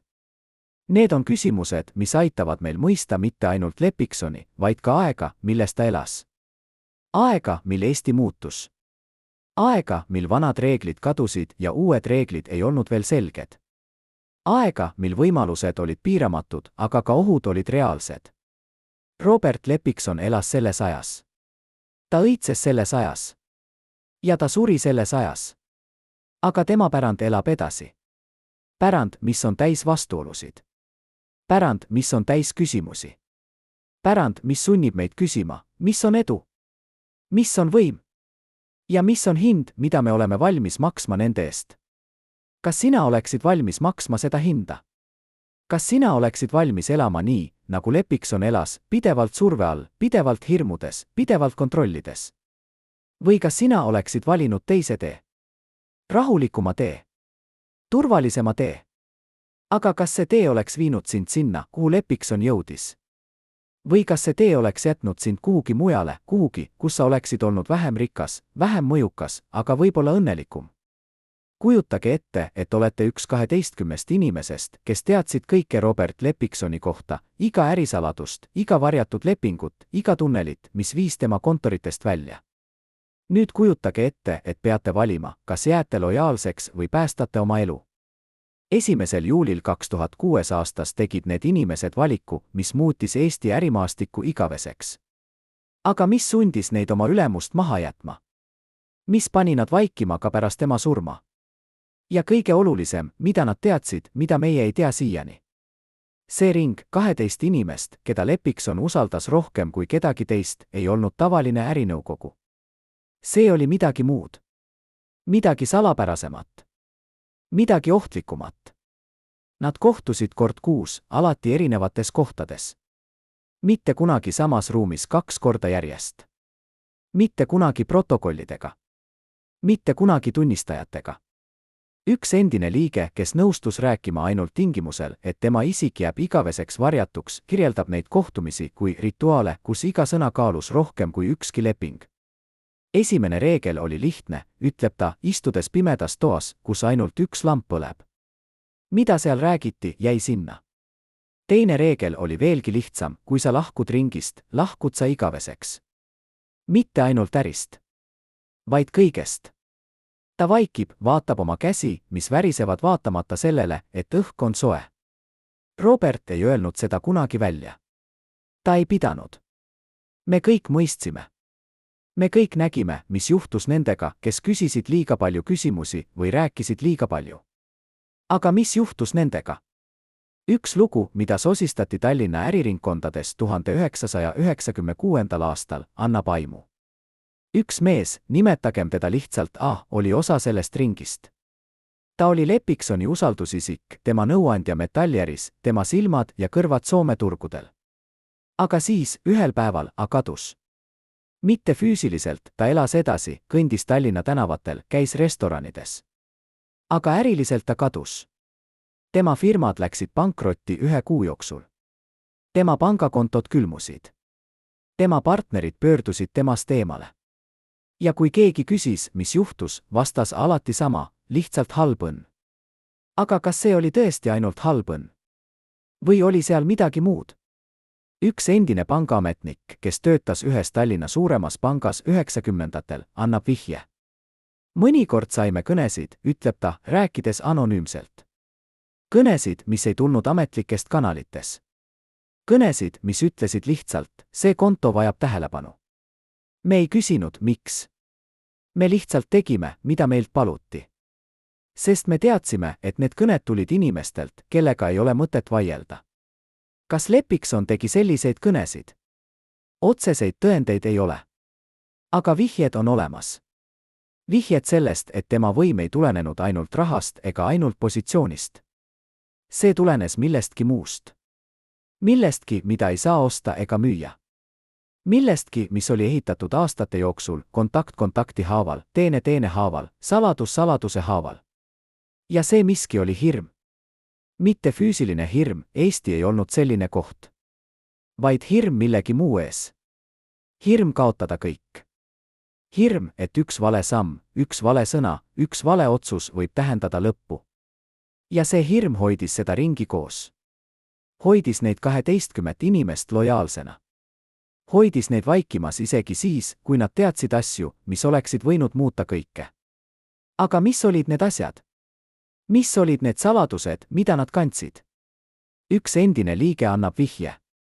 Robert rääkis meile asjadest, mida ta ei rääkinud kellelegi teisele, ütleb ta. Ta rääkis meile, kuidas süsteem tegelikult töötab. Kuidas otsused tehakse. Kuidas raha liigub. Kuidas inimesed kontrollitakse. Ja ta rääkis meile sellest mitte sellepärast, et ta tahtis meid harida. Vaid sellepärast, et ta tahtis, et me mõistaksime, me oleme osa sellest süsteemist. Ja kui süsteem kukub, kukume ka meie. Aga kas süsteem kukkus? Või kas see lihtsalt muutus? Leppiksoni surma järel toimus midagi veidrat. Need 12 inimest, või vähemalt need, kes olid veel elus ja vabad, kadusid avalikust elust. Mõned läksid pensionile. Mõned kolisid välismaale. Mõned lihtsalt muutusid vaikseks. Aga keegi neist ei rääkinud. Keegi neist ei jaganud oma mälestusi. Keegi neist ei kirjutanud raamatut ega andnud intervjuud. Nagu oleks nad kõik olnud seotud vaikimise vandega. Vandega, mis kestis ka pärast Leppiksoni surma. Miks? Mis hoidis neid vaikimas? Kas see oli lojaalsus surnud mehele? Või kas see oli hirm millegi muu ees? Hirm, et kui nad räägivad, siis midagi juhtub. Midagi, mis on hullem kui vaikimine. Üks endine uurija, kes töötas Eesti politsei majanduskuritegude osakonnas 2000-ndatel, annab vihje. Me teadsime sellest ringist, ütleb ta. Me teadsime, et nad eksisteerivad. Me teadsime isegi mõningaid nimesid. Aga me ei saanud midagi teha. Sest ametlikult nad ei teinud midagi illegaalset. Nad lihtsalt kohtusid. Rääkisid. Jagasid informatsiooni. Ja informatsioon ei ole kuritegu. Aga mis informatsioon? Mis oli see, mida nad jagasid? Üks teooria, mida arutati vaikselt õigusringkondades, oli see, Leppiksoni ring ei olnud lihtsalt ärinõukogu. See oli luureorganisatsioon. Eraluureorganisatsioon, mis kogus informatsiooni konkurentide, partnerite, isegi valitsusametnikate kohta. Informatsioon, mis andis Leppiksonile eelise. Eelise, mida rahaga ei saanud osta. Eelise, mis tähendas, et ta teadis alati rohkem kui teised. Teadis, kes on haavatav. Teadis, kes on ostetav. Teadis, kes on usaldusväärsed ja kes mitte. Kas see on tõsi? Kas Leppiksoni ring oli tõesti luureorganisatsioon? Otseseid tõendeid ei ole. Aga vihjed on olemas. Vihjed sellest, et Leppikson teadis asju, mida ta ei oleks pidanud teadma. Teadis ärisaladusi, mida tema konkurendid hoidisid lukus. Teadis isiklikke nõrkusi, mida inimesed varjasid hoolikalt. Teadis plaane, mida ei olnud veel avalikustatud. Ja ta kasutas seda teadmist. Kasutas seda vaikselt, efektiivselt, alati oma huvides. Aga kuidas ta seda informatsiooni kogus? Kuidas ta teadis asju, mida teised ei teadnud? Vastus peitub selles ringis. Selles 12 inimeses, kes olid tema silmad ja kõrvad. Kes olid erinevates kohtades, erinevates firmades, erinevates positsioonides. Kes kuulsid asju, nägid asju, teadsid asju. Ja kes jagasid neid asju Leppiksoniga. Mitte sellepärast, et nad tahtsid. Vaid sellepärast, et nad pidid. Sest see oli hind, mida nad maksid kuulumise eest. Kuulumise eest ringi, mis andis neile võimu, aga võttis neilt vabaduse. Ja nüüd, peaaegu 2 aastakümmet pärast Leppiksoni surma, on see ring kadunud. Mõned liikmed on surnud. Mõned on kadunud. Mõned elavad vaikselt, varjatult, keeldudes rääkimast. Aga nende vaikimine räägib rohkem kui ükski sõna. See räägib lugu võimust, mis ei kao isegi siis, kui mees, kes seda võimu hoidis, on läinud. See räägib lugu süsteemist, mis elab edasi isegi siis, kui selle looja on surnud. See räägib lugu hirmust, mis kestab põlvkondade vältel. Aga mis oli see hirm? Mida need inimesed kartsid? Kas nad kartsid tõde? Kas nad kartsid, et kui nad räägivad, siis nende enda saladused tulevad välja? Või kas nad kartsid midagi muud? Midagi, mis on suurem kui nad ise? Midagi, mis on tugevam kui ükski seadus, ükski politsei, ükski kohus? Need on küsimused, millele pole vastuseid. Ainult kahtlused. Kahtlused, mis elavad edasi nende inimeste peades, kes teadsid Leppiksoni. Kahtlused, mis ei lase neil rahulikult magada. Kas sina oleksid olnud osa sellest ringist? kas sina oleksid olnud valmis maksma seda hinda, vabaduse hinda, vaikimise hinda, lojaalsuse hinda? Või kas sina oleksid valinud teise tee? Tee, mis oleks olnud turvalisem, aga ka vähem kasumlik. Tee, mis oleks jätnud sind väljaspoole, aga ka vabaks. Tallinna all, sügaval maa sees, on tunneleid, mida ametlikud kaardid ei näita. Tunneleid, mis ehitati nõukogude ajal, aga mida kasutati ka pärast iseseisvust. Tunneleid, mis ühendavad hooneid, mis ei peaks olema ühendatud. Tunneleid, mida väga vähesed inimesed teavad. Ja Robert Lepikson oli üks neist inimestest. Miks ta kontrollis neid tunneleid iga nädal? Kuhu need tunnelid viisid? Ja mis oli seal all, mida keegi ei pidanud nägema? Üks endine ehitaja, kes töötas Tallinna rekonstruktsiooniprojektides 90-ndatel, räägib esimest korda. 1994. aastal paluti mul teha tööd ühes vanas hoones kesklinnas, ütleb ta, istudes oma väikeses korteris Lasnamäel, kus seinad on õhukesed ja naabrite hääled kostuvad läbi. Ametlikult oli see lihtsalt renoveerimine. Aga kui me hakkasime kaevama, leidsime midagi. Leidsime ukse. Raske metalluks, lukustatud, roostes. Me küsisime, kas me peaksime selle avama. Meile öeldi ei. Meile öeldi, et me peaksime selle lihtsalt kinni müürima ja unustama. Aga ma olin uudishimulik. Ma tegin fotod. Ma tegin mõõtmised. Ja hiljem, kui ma vaatasin vanu kaarte, mõistsin, see uks viis tunnelisse. Tunnelisse, mis viis teise hoonesse. Hoonesse, kus asus Lepiksoni kontor. Kas see oli juhus? Või kas see oli tahtlik? Kas Lepikson teadis sellest tunnelist? Ja kui ta teadis, siis miks? Miks ärimees vajab salatunneleid? Vastus peitub Lepiksoni paranoia sees. Paranoia, mis kasvas iga aastaga. Paranoia, mis pani teda kontrollima kõike. Kontrollima, kes tuleb tema kontorisse. Kontrollima, kes lahkub. Kontrollima, kes näeb teda. Ja kõige olulisem, kontrollima, kuidas ta saab põgeneda, kui midagi läheb valesti. Üks endine turvamees, kes töötas Lepiksoni isikliku kaitsena 1996. kuni 1998. kirjeldab Lepiksoni harjumusi. Ta ei kasutanud kunagi sama teed 2 korda järjest, ütleb ta. Kui ta tuli kontorisse, tuli ta erinevast uksest. Kui ta lahkus, lahkus ta erinevast uksest. Mõnikord ta kasutaski seda tunneleid. Ma ei tea, kuhu need viisid. Ta ei öelnud mulle. Ta lihtsalt ütles, oota siin. Ma tulen tagasi. Ja ta kadus. Mõnikord tundideks. Kuhu Lepikson läks nende tundide jooksul? Mida ta tegi seal all, nende tunnelite sees? Üks teooria, mida arutati vaikselt, oli see, ta kohtus inimestega, keda ta ei saanud kohtuda avalikult. Inimestega, kelle nimed ei tohtinud ilmuda üheski protokollis, üheski kalendris, üheski dokumendis. Inimestega, kes olid liiga ohtlikud, liiga võimsad, liiga salapärased, et neid näha päevavalguses. Kes olid need inimesed? Üks endine ärinõustaja, kes töötas Lepiksoniga koos, annab vihje. 90-ndatel oli Eestis inimesi, kes ei olnud ametlikult olemas, ütleb ta. Inimesi, kes ei olnud üheski registris, üheski nimekirjas. Aga nad olid seal. Nad kontrollisid asju. Nad tegid otsuseid.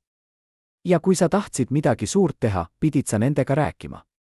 Aga sa ei saanud nendega rääkida avalikult. Sa pidid leidma viisi. Ja Lepikson leidis viisi. Ta kasutas neid tunneleid. Aga mis olid need asjad, mida Lepikson arutas nende varjatud inimestega? Kas need olid äritehingud? Kas need olid poliitilised kokkulepped? Või kas need olid midagi muud? Midagi, mis oli seotud tema minevikuga. Midagi, mis oli seotud tema tulevikuga. Üks endine luuraja, jah, isegi Eestis olid inimesed, kes töötasid varjus, annab vihje. Lepikson ei olnud lihtsalt ärimees, ütleb ta, rääkides anonüümselt. Ta oli mees, kes mõistis, kuidas võim töötab.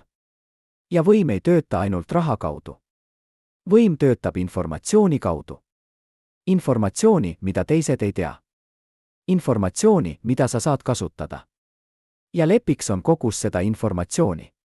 Kogus seda nende kohtumiste käigus. Kogus seda nende tunnelite sees. Aga mis informatsioon? Mis oli see, mida Lepikson kogus? Üks lugu, mida räägitakse vaikselt, annab aimu. 1995. aastal toimus Tallinnas suur skandaal. Üks kõrge ametnik süüdistati korruptsioonis.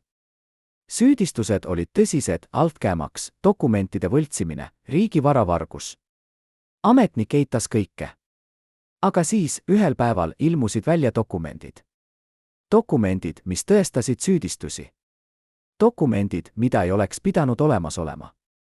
Dokumendid, mis olid nii detailsed, nii täpsed, et keegi ei saanud neid ümber lükata. Kust need dokumendid tulid? Ametlikult ei tea keegi. Aga mitteametlikult sosistati üht nime, Lepikson. Kas ta andis need dokumendid välja? Kas ta oli see, kes hoidis neid oma isiklikus seifis? Kas ta oli see, kes otsustas, millal on õige aeg neid kasutada? Otseseid tõendeid ei ole. Aga vihjed on olemas. Vihjed sellest, et Lepikson teadis asju, mida ta ei oleks pidanud teadma. Teadis saladusi, mida teised hoidisid lukus. Teadis nõrkusi, mida inimesed varjasid hoolikalt. Ja ta kasutas seda teadmist. Kasutas seda mitte ainult enda kaitsmiseks, vaid ka teiste kontrollimiseks. Sest see oli Lepiksoni suurim õppetund: informatsioon on võim. Ja võim on kõik. Aga see võim tuli hinnaga. Hinnaga, mis oli kõrgem kui raha. Hinnaga, mis oli kõrgem kui positsioon. Hinnaga, mis oli tema enda turvalisus. Sest mida rohkem sa tead, seda ohtlikum sa oled. Mitte ainult teistele, vaid ka endale. Sest kui sa tead liiga palju, siis sa muutud sihtmärgiks. Sihtmärgiks neile, kes ei taha, et nende saladused tuleksid välja. Sihtmärgiks neile, kes on valmis tegema kõike, et sind vaikima panna. Ja Lepikson teadis seda. Ta tundis seda. Ja ta valmistus selleks. Kuidas ta valmistus? Ta ehitas oma kaitsesüsteemi. Süsteemi, mis koosnes mitte ainult turvameestest ja lukustatud ustest, vaid ka informatsioonist. Informatsioonist, mida ta hoidis oma isiklikus seifis. Informatsioonist, mis oli tema kindlustus. Informatsioonist, mis ütles, kui midagi juhtub minuga, siis kõik see tuleb välja. Kõik teie saladused. Kõik teie patud. Kõik teie kuriteod. Aga kas see kindlustus töötas? Kas see hoidis teda turvalisena? Või kas see tegi temast veelgi ohtlikuma sihtmärgi? Sest kui sa ähvardad inimesi, kes on võimsamad kui sina, siis sa pead olema valmis tagajärgedeks. Tagajärgedeks, mis võivad olla hullemad kui vaikimine. Tagajärgedeks, mis võivad tähendada lõppu. Ja Lepikson jõudis sellele lõpule. 1. juulil 2006 aastas. Ametlikult oli see südameatakk. Ametlikult oli see loomulik surm. Aga need tunnelid, need salateed, need varjatud kohtumised, need kõik räägivad teist lugu. Lugu mehest, kes elas varjus. Lugu mehest, kes teadis liiga palju. Lugu mehest, kes võib-olla maksis selle eest lõpliku hinna. Aga need tunnelid eksisteerivad siiani. Eksisteerivad seal all, Tallinna all, pimeduses. Ja mõnikord, kui ehitajad leiavad neid juhuslikult, saavad nad korralduse: müürige kinni ja unustage. Sest mõned saladused on parem jätta maa alla. Mõned saladused on parem mitte teada. Mõned saladused võivad olla ohtlikud isegi 20 aastat hiljem. Kas sina tahaksid teada, mis on nende tunnelite lõpus? Kas sina tahaksid näha, mida Lepikson nägi? Kas sina tahaksid kuulda, mida Lepikson kuulis? Või kas sina eelistaksid jääda turvaliselt maapinnale, kus päike paistab ja saladused jäävad varjatuks? Arhiivid ei valeta. Inimesed valetavad. Dokumendid võivad kaduda. Aga arhiivid, kui sa tead, kus otsida, räägivad alati tõtt. Ja Robert Lepiksoni arhiivid räägivad lugu, mida keegi ei tahtnud kuulda. Lugu sellest, mida ta hävitas. Lugu sellest, mida ta peitis. Lugu sellest, mis on siiani teadmata. Aga kõige olulisem, lugu sellest, miks ta tegi seda kõike. 3 päeva pärast Lepiksoni surma toimus midagi veidrat. Tema kontoris, tema isiklikus ruumis, kus ta veetis tuhandeid tunde, ilmus grupp inimesi. Mitte politsei. Mitte perekond. Vaid grupp inimesi, keda keegi ei tundnud. Nad tulid vaikselt, töötasid kiiresti, lahkusid ilma jälgedeta. Üks endine koristaja, kes töötas samas hoones, meenutab: ma nägin neid. Nad kandsid kaste. Suuri kaste. Nad laadisid neid kaste veoautosse. Ma küsisin, kes nad on, keegi ei vastanud. Nad lihtsalt jätkasid tööd. Ja siis nad kadusid. Mis oli neis kastides? Mis oli see, mida need inimesed viisid ära? Üks teooria, mida arutati vaikselt, oli see, Leppiksoni isiklikud arhiivid. Arhiivid, mis sisaldasid dokumente, mida ta oli kogunud aastate jooksul. Dokumente, mis olid liiga ohtlikud, et jääda sinna, kus keegi võis neid leida. Dokumente, mis pidid kaduma. Aga miks? Miks need dokumendid pidid kaduma? Kas need olid seotud Leppiksoni äridega? Kas need olid seotud tema poliitilise karjääriga? Või kas need olid seotud millegagi muuga? Millegagi, mis oli suurem kui tema ise? Üks endine arhivaar, kes töötas Eesti Rahvusarhiivis, annab vihje. 90-ndatel oli palju dokumente, mis kadusid, ütleb ta. Dokumente, mis olid liiga tundlikud, et jääda avalikku arhiivi. Dokumente, mis olid seotud äriga, poliitikaga, isegi välissuhetega. Need dokumendid ei hävinud ametlikult. Nad lihtsalt kadusid. Ja keegi ei küsinud, kuhu nad läksid. Kas Leppikson oli üks neist inimestest, kes aitas neid dokumente kaduda? Või kas ta oli üks neist, kes kogus neid dokumente enda jaoks? Vastus on keeruline, aga vihjed on olemas. Vihjed sellest, et Leppikson mõistis midagi olulist, dokumendid on võim. Dokumendid tõestavad.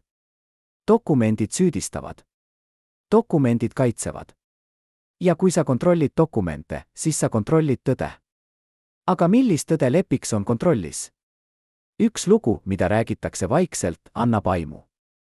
1993. aastal toimus Tallinnas suur äritransaktsioon. Üks nõukogudeaegne tehas müüdi erafirmale. Ametlikult oli kõik legaalne, pakkumine, enampakkumine, leping. Aga mitteametlikult sosistati, et midagi oli valesti. Et hind oli liiga madal. Et ostja oli liiga lähedane mõnele ametnikule. Et keegi teenis sellest tehingust miljoneid, aga mitte seaduslikult. Kas see oli tõsi? Ametlikult ei olnud kunagi uurimist. Ametlikult ei olnud kunagi süüdistusi. Aga Leppiksoni isiklikus seifis, mille politsei avas pärast tema surma, oli dokument. Dokument, mis kirjeldas seda tehingut detailselt. Dokument, mis nimetas nimesid, summasid, kuupäevi. Dokument, mis oleks võinud algatada uurimise. Aga see dokument ei jõudnud kunagi politseini. See dokument kadus. Kadus koos nende kastidega, mida need tundmatud inimesed viisid ära. Miks see dokument kadus? Kas see oli Leppiksoni tahe? Kas ta oli jätnud juhised, et teatud dokumendid tuleb hävitada pärast tema surma? Või kas keegi teine otsustas? Keegi, kes teadis, et need dokumendid olid ohtlikud.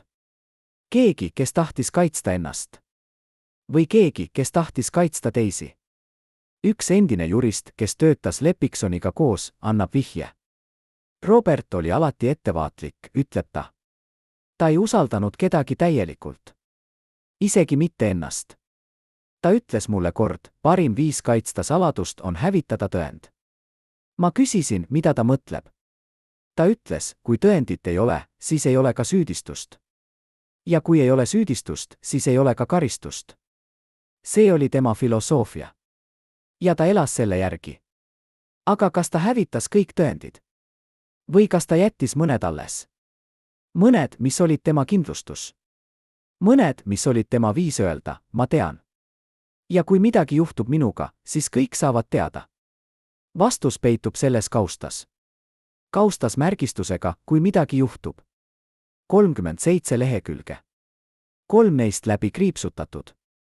Need 37 lehekülge olid Leppiksoni pärand. Pärand, mis oli täis nimesid, kuupäevi, summasid. Pärand, mis oleks võinud muuta Eesti ajalugu. Aga need 3 läbi kriipsutatud lehekülge, need on müsteerium. Müsteerium, mis elab edasi. Müsteerium, mis sunnib meid küsima, mis oli seal? Miks Leppikson need läbi kriipsutas? Kas ta muutis meelt? Kas ta otsustas, et mõned saladused on parem viia hauda? Või kas keegi sundis teda? Üks teooria, mida arutati vaikselt, oli see, need 3 lehekülge sisaldasid nimesid, mis olid liiga võimsad. Nimesid, mis olid seotud inimestega, kes olid siiani elus. Inimestega, kes olid siiani mõjukad. Inimestega, kes oleksid võinud hävitada Leppiksoni, kui need nimed oleksid tulnud välja. Ja Leppikson, kes oli alati pragmaatiline, otsustas, need nimed peavad kaduma. Mitte sellepärast, et ta tahtis kaitsta neid inimesi. Vaid sellepärast, et ta tahtis kaitsta ennast. Aga kas see kaitse töötas? Kas need läbi kriipsutatud leheküljed päästsid Leppiksoni? Või kas need tegid temast veelgi ohtlikuma sihtmärgi? Sest kui sa näitad, et sul on saladusi, aga sa ei avalda neid, siis sa näitad ka, et sa oled haavatav. Haavatav neile, kes tahavad, et need saladused jääksid igaveseks varjatuks. Ja Leppikson oli haavatav. Haavatav oma viimaste aastate jooksul. Haavatav oma viimaste nädalate jooksul. Haavatav oma viimaste päevade jooksul. Ja lõpuks 1. juulil 2006 aastas see haavatavus tappis ta. Või vähemalt nii ütlevad need, kes usuvad, et tema surm ei olnud loomulik. Aga arhiivid, need, mis on alles, räägivad teist lugu. Lugu mehest, kes kogus tõendeid. Lugu mehest, kes hoidis saladusi. Lugu mehest, kes mõistis, et informatsioon on võim. Aga ka lugu mehest, kes lõpuks mõistis, et mõned saladused on liiga ohtlikud. Liiga ohtlikud isegi talle. Kas sina tahaksid näha neid arhiive? Kas sina tahaksid lugeda neid dokumente? Kas sina tahaksid teada, mis oli nendel 3 läbi kriipsutatud leheküljel? Või kas sina eelistaksid jääda teadmatusse, kus saladused jäävad saladuseks ja tõde jääb varjatuks?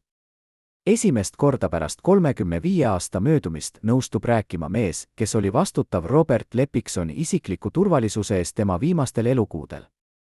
Istume tühjas kohvikus Tallinna äärelinnas, kus valgus on hall ja õhk on raske. Tema käed värisevad, kuigi ta üritab seda varjata, hoides kruusi mõlema käega. Leppikson helistas mulle 2 nädalat enne oma surma, alustab ta, vaadates pidevalt üle õla, nagu ootaks ta, et keegi kuulab. Kell oli 3 hommikul. Ta ei öelnud tere. Ta lihtsalt küsis, kas sa mäletad meie esimest kohtumist? Ma ütlesin jah. Ta ütles, kas sa mäletad, mida ma sulle siis ütlesin? Ma vastasin, et jah, te ütlesite, et usaldus on ainus valuuta, mis loeb. Ta oli vait hetke, siis ütles, ma eksisin. Ainus valuuta, mis loeb, on aeg. Ja minu aeg on otsas. Need sõnad kõlasid nagu prohveti kuulutus. 2 nädalat hiljem oli Robert Leppikson surnud. Ametlikult südameatakk. Ametlikult loomulik surm. Aga see turvamees, nimetagem teda lihtsalt M, ei usu seda. Ma tundsin Robertit 6 aastat, ütleb ta, vaadates oma käsi, mis ei lakka värisemast. Ma nägin teda iga päev. Ma teadsin tema harjumusi, tema rutiini, tema hirme. Ja ma ütlen teile, ta ei surnud lihtsalt. Midagi juhtus. Midagi, mida me ei tea. Midagi, mida keegi ei taha, et me teaksime. Mis see midagi oli? Me ei tea täpselt, aga tal on teooria. Teooria, mis põhineb väikestel detailidel, mida ta märkas Leppiksoni viimastel nädalatel. Ta muutus, ütleb Müts, mitte järk-järgult, vaid äkki. Ühel päeval ta oli normaalne Robert, kontrollitud, keskendunud, alati 3 sammu ees. Järgmisel päeval ta oli teistsugune. Närviline. Hajameelne. Ta unustas asju. Ta kontrollis pidevalt oma telefoni, aga kui ma küsisin, kes helistas, ütles ta, et keegi. Aga ma nägin tema silmist, et see ei olnud keegi. See oli keegi oluline. Keegi, kes pani ta kartma. Kes see keegi oli? Me ei tea nime, aga ta mäletab üht hetke. Hetke, mis juhtus nädal enne Leppiksoni surma. Me olime tema kontoris, räägib M. Robert istus oma laua taga, vaatas dokumente. Äkki helises telefon. Ta vaatas ekraani ja ma nägin, kuidas tema nägu muutus. Muutus valgeks. Ta võttis kõne vastu, aga ta ei rääkinud. Ta lihtsalt kuulas. Kuulas 5 minutit.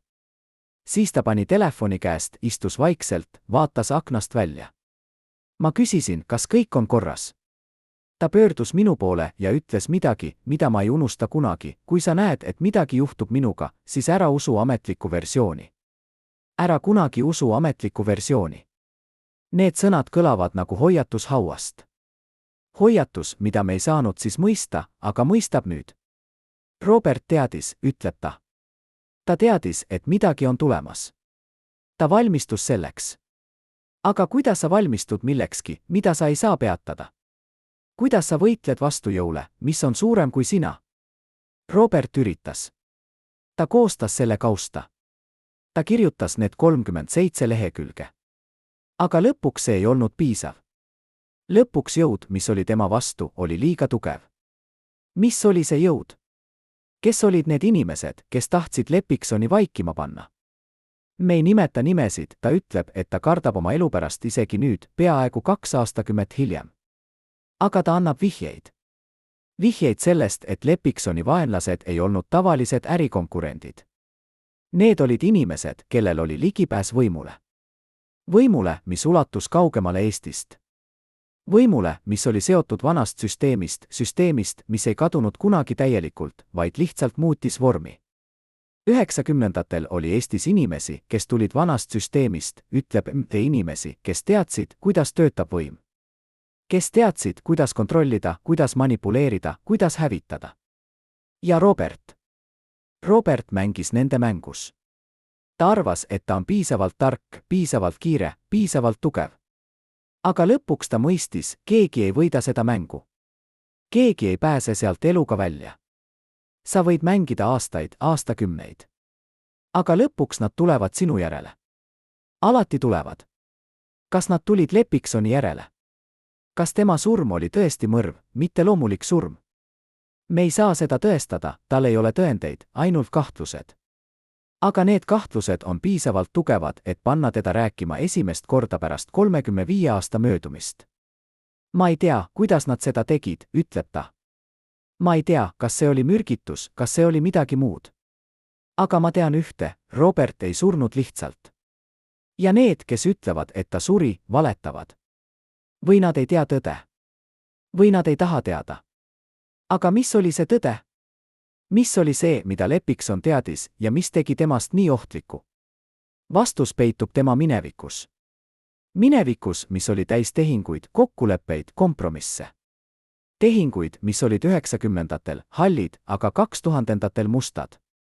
Kokkuleppeid, mis olid tehtud vaikides, aga mis võisid tulla väljavaljult.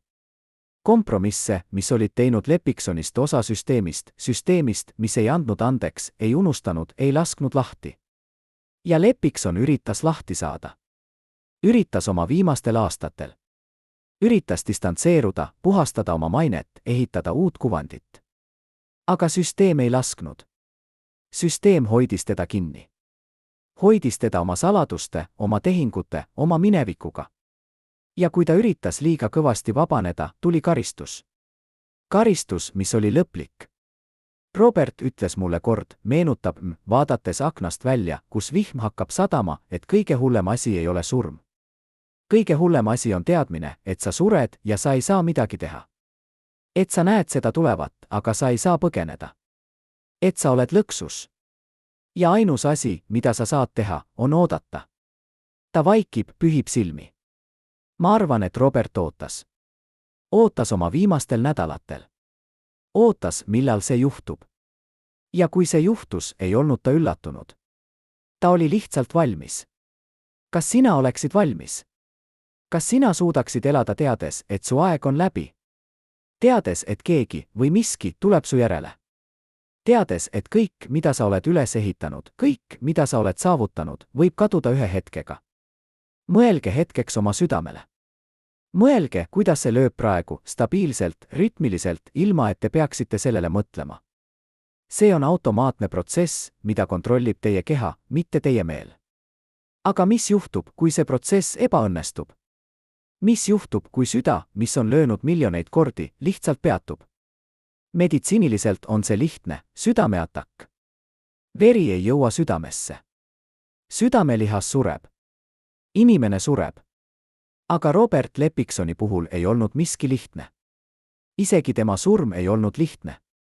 Üks endine patoloog, kes töötas Tallinna haiglates 2000ndatel, räägib esimest korda. Nimetagem teda lihtsalt doktor K, ta istub oma vanas kabinetis, kus riiulid on täis meditsiiniraamatuid ja õhk lõhnab desinfektsioonivahendi järele. Ma ei osalenud Leppiksoni lahkamises, ütleb ta kohe alguses. Aga ma tundsin kolleege, kes osalesid.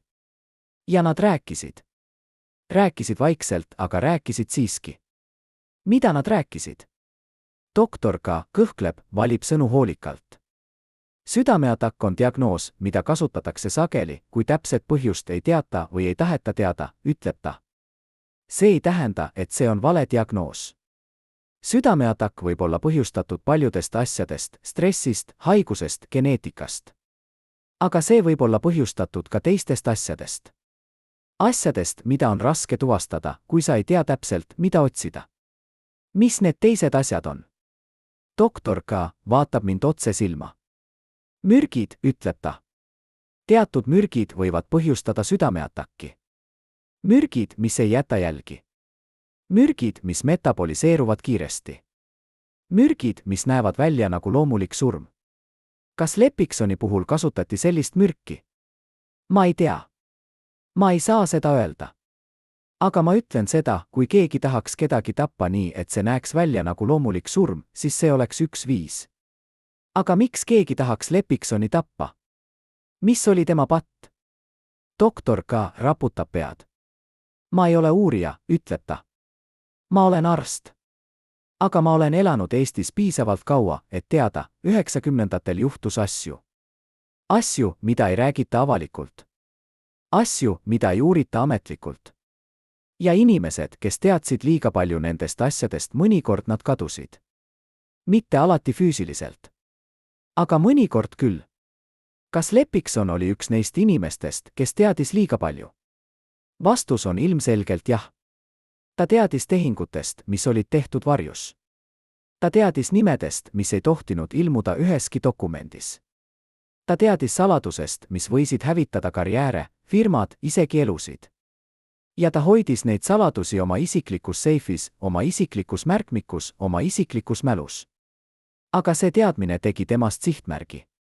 Sihtmärgi neile, kes tahtsid, et need saladused jääksid igaveseks varjatuks. Sihtmärgi neile, kes olid valmis tegema kõike, absoluutselt kõike, et kaitsta ennast. Ja Lepikson teadis seda. Ta tundis seda. Ta valmistus selleks. Kuidas ta valmistus? Ta kirjutas. Kirjutas oma viimased mõtted, oma viimased tunnistused, oma viimased hoiatused. Kirjutas need 37 lehekülge, mis leiti tema seifist. Leheküljed, mis olid täis nimesid, kuupäevi, summasid. Leheküljed, mis olid tema kindlustus. Tema viis öelda, kui midagi juhtub minuga, siis te kõik saate teada. Aga 3 lehekülge olid läbi kriipsutatud. Miks? Doktor K ei tea, aga tal on teooria. Võib-olla ta mõistis, et mõned saladused on liiga ohtlikud, ütleb ta. Liiga ohtlikud isegi talle. Võib-olla ta sai hoiatuse. Hoiatuse, mis ütles, kui need nimed tulevad välja, siis mitte ainult sina, vaid ka su lähedased kannatavad. Ja Lepikson, kes oli alati pragmaatiline, otsustas, need nimed peavad kaduma. Aga kas see otsus päästis ta? Ei. See lihtsalt lükkas lõppu edasi. Lükkas edasi hetke, mil jõud, mis oli tema vastu, otsustas, piisab. Piisab ootamisest.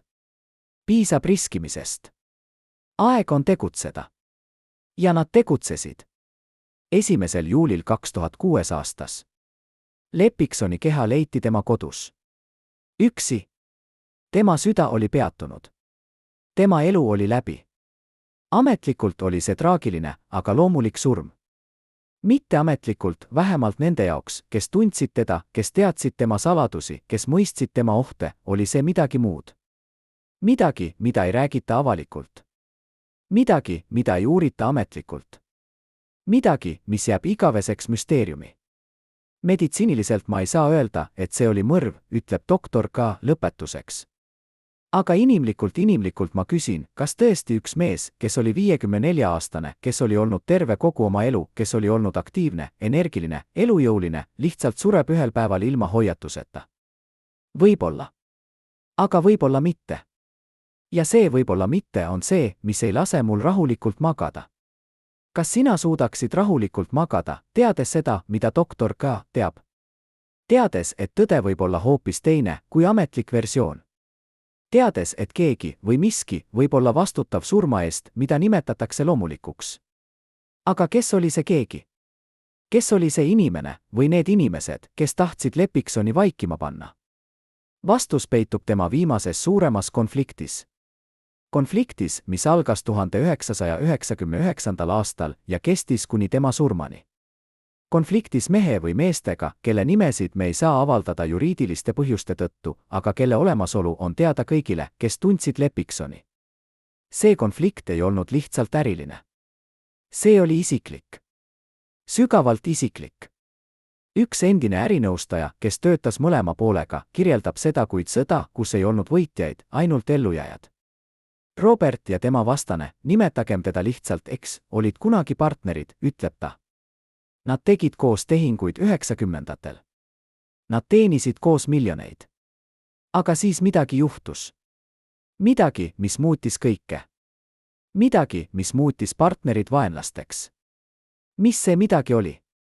Üks teooria, mida räägitakse vaikselt, on reetmine. Reetmine, mis puudutas suurt tehingut, mis oleks pidanud tooma mõlemale mehele miljoneid, aga mis lõpuks tõi ainult ühele. Leppikson uskus, et X reetis teda. X uskus, et Leppikson reetis teda. Tõde on kusagil vahepeal, aga täpset tõde ei tea keegi peale nende kahe mehe. Ja üks neist on surnud. Pärast seda tehingut nad ei rääkinud enam, meenutab ärinõustaja. Nad ei kohtunud enam. Nad ei tervitanud enam. Aga nad jälgisid teineteist. Pidevalt jälgisid. Iga sammu, iga tehingut, iga otsust. See oli külm sõda. Sõda, kus ei tulistatud, aga kus mõlemad pooled teadsid, üks vale samm ja kõik on läbi. Ja Leppikson tegi vale sammu. Või vähemalt X arvas nii. Mis oli see samm? Üks lugu, mida sosistati, oli see, Leppikson üritas siseneda turule, mida X kontrollis. Üritas teha tehingut, mis oleks võtnud X-lt miljoneid. Üritas kasutada oma kontakte, oma positsiooni, oma teadmisi, et võita mäng, mida X arvas olevat tema mäng. Aga X ei lasknud. X vastas. Kuidas? Seda me ei tea täpselt. Aga vihjed on olemas. Vihjed sellest, et X kasutas oma kontakte, mis olid võib-olla isegi võimsamad kui Leppiksoni kontaktid. Kontakte, mis ulatusid kaugemale Eestist. Kontakte, mis olid seotud vanast süsteemist, mis ei kadunud kunagi, vaid lihtsalt muutis vormi. Ja need kontaktid tegutsesid. Tegutsesid vaikselt, efektiivselt, lõplikult.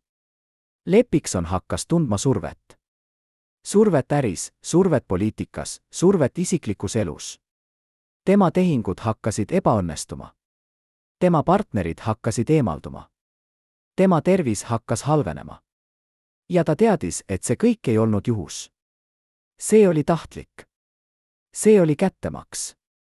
Robert rääkis minuga paar kuud enne oma surma, meenutab ärinõustaja. Ta oli väsinud. Väga väsinud. Ta ütles, ma tean, kes seda teeb. Ma tean, miks nad seda teevad. Aga ma ei saa midagi teha. Sest kui ma üritan võidelda, siis nad hävitavad mitte ainult mind, vaid ka kõik, kes on minuga seotud. Ja ma ei saa seda lubada. See oli Leppiksoni dilemma. Dilemma, mis tappis teda aeglaselt. Dilemma, mis pani ta valima, kas võidelda ja kaotada kõik või alistuda ja loota, et võib-olla, ainult võib-olla, nad jätavad ta rahule. Ta valis alistumise. Aga see ei olnud piisav. Sest X ei tahtnud ainult võitu. X tahtis hävitamist. Täielikku hävitamist. Ja 1. juulil 2006 aastas see hävitamine toimus. Leppiksoni süda peatus. Tema elu lõppes. Ametlikult loomulikult. Mitteametlikult on küsimused. Küsimused, millele pole vastuseid. Küsimused, mis elavad edasi nende inimeste peades, kes tundsid Leppiksoni. Küsimused, mis ei lase neil rahulikult magada. Aga X? Mis sai X-st? Ta elab siiani. Elab vaikselt, edukalt, varjatult. Ta ei räägi Leppiksonist. Ta ei maini tema nime. Nagu poleks Leppikson kunagi eksisteerinud. Nagu poleks nende vahel kunagi olnud konflikti. Nagu poleks midagi juhtunud. Aga midagi juhtus. Ja need, kes teavad, ei unusta. Ei unusta kunagi. Pärast Robert Leppiksoni surma muutus Eesti ärimaastik. Muutus vaikselt, aga muutus siiski. Tema firmad jagati. Tema varad müüdi. Tema kontaktid kadusid. Nagu oleks ta kunagi olnud lihtsalt üks mees paljude seas. Lihtsalt üks ärimees, kes tegi raha 90ndatel ja suri 2000ndatel. Lihtsalt üks nimi ajalooraamatutes. Aga need, kes tundsid teda, teavad, et ta oli rohkem. Rohkem kui lihtsalt ärimees. Rohkem kui lihtsalt poliitik. Rohkem kui lihtsalt ralliärimees. Ta oli mees, kes mõistis, kuidas võim töötab. Mees, kes ehitas impeeriumi metallist ja saladustest. Mees, kes elas kiiresti, mõtles kiiresti, tegutses kiiresti. Ja mees, kes lõpuks maksis selle eest kõrgeima hinna. Tema lähedased, ja neid oli vähe, leinavad teda siiani. Leinavad mitte ainult meest, vaid ka aega, milles ta elas. Aega, mil kõik oli võimalik. Aega, mil reeglid ei olnud veel selged. Aega, mil sa võisid ehitada impeeriumi üleöö, aga ka kaotada selle sama kiiresti. Robert oli oma ajalaps, ütleb üks endine sõber, kes nõustus rääkima anonüümselt. Ta ei oleks saanud olla see, kes ta oli, üheski teises ajas.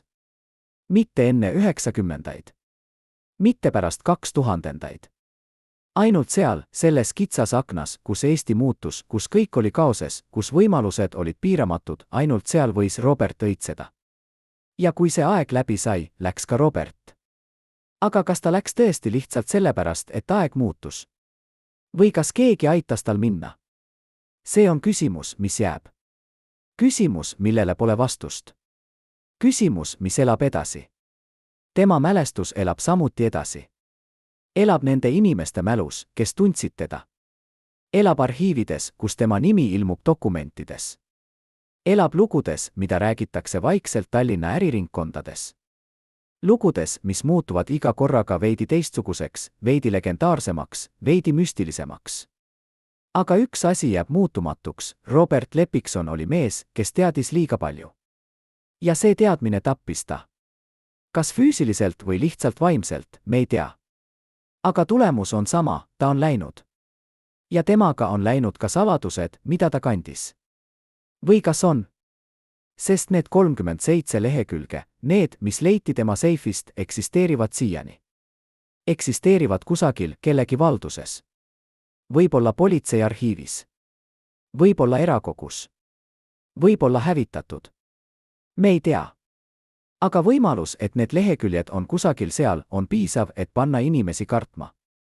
Kartma, et ühel päeval need leheküljed tulevad välja. Ja siis kõik muutub. Aga kas see päev tuleb kunagi? Kas me saame kunagi teada, mis oli nendel 3 läbi kriipsutatud leheküljel?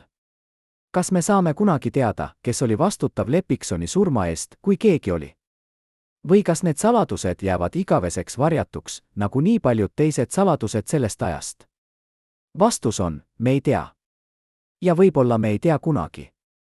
Sest mõned saladused on liiga ohtlikud. Liiga ohtlikud isegi ajaloolastele. Liiga ohtlikud isegi neile, kes otsivad tõde. Aga üks asi on kindel, Robert Leppiksoni lugu ei ole lihtsalt ühe mehe lugu. See on Eesti lugu. Lugu ajast, mil kõik muutus. Lugu ajast, mil võimalused olid piiramatud, aga ka ohud olid reaalsed. Lugu ajast, mil sa võisid saada kuningaks, aga ka kaotada kõike. Ja see lugu elab edasi. Elab meie mälus. Elab meie küsimustes. Elab meie kahtlustes. Sest Robert Leppikson ei olnud lihtsalt mees. Ta oli sümbol. Sümbol ajast, mida me ei unusta kunagi. Ajast, mis kujundas meid. Ajast, mis tegi meist selle, kes me oleme täna. Kas me oleme paremad tänu sellele ajale? Või kas me oleme halvemad? Kas me õppisime midagi Robert Leppiksoni loost? Või kas me kordame samu vigu, teeme samu valikuid, maksame samu hindu? Need on küsimused, millele iga meist peab vastama ise. Vastama oma südames. Vastama oma mõistuses. Vastama oma elus. Sest lõpuks me kõik oleme Robert Leppikson. Kõik otsime võimu. Kõik otsime edu. Kõik otsime tähendust. Ja kõik maksame hinda. Küsimus on ainult, kui kõrge on see hind? Ja kas me oleme valmis seda maksma? austatud vaatajad, kui te jälgisite seda traagilist lugu lõpuni, siis kirjutage kommentaaridesse, millisest linnast te olete.